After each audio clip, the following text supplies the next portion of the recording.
Hi mga besh, may kamatis tayo. Ang laki ng kamatis, no? Nakakatuwa, ang laki, super laki mga besh.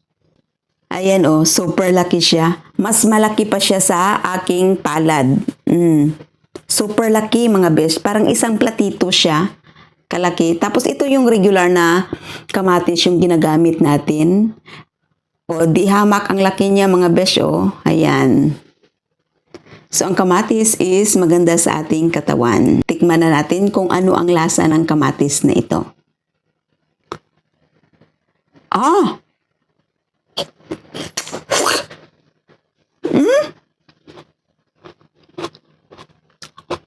Pipihakin natin ha, para makita natin sa loob.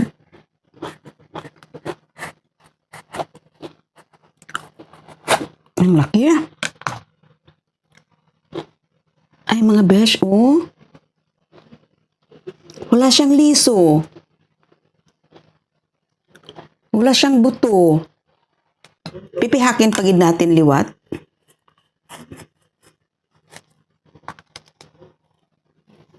Oo nga mga besh, wala talaga siyang buto. Oh. So ibang kamatis.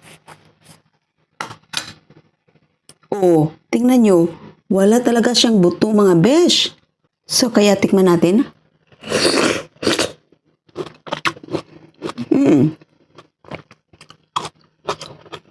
Ito yung kamatis na regular.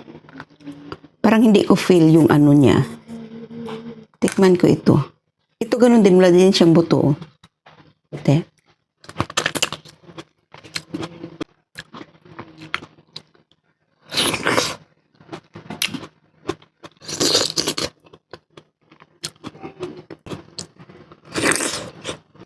Kailan kung kaibahan niya, medyo maasim-asim to konti. Itong regular na kamatis, compare dito. Ito is medyo matamis siya konti.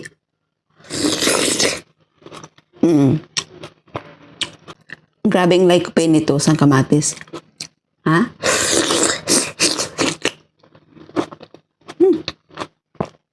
Masarap to ano. Ilagay sa itlog. Igisa sa itlog. Masarap to. Lagyan natin ng asin.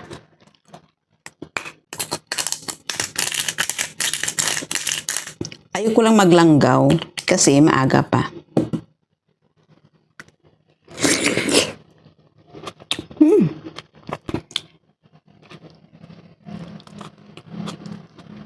Masinapay ako.